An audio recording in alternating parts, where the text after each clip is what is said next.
ГСП онлайн. Городские новости сейчас.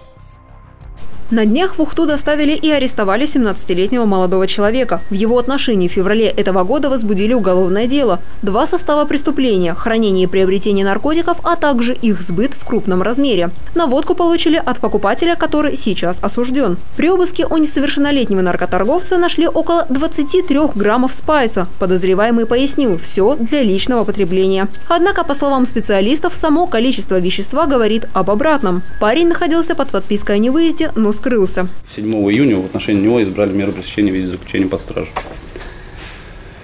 Вину в совершении преступления признает, раскаивается, но конкретно указывает, что не хотел являться ни к следователю, потому что боялся наказания или что-то такое.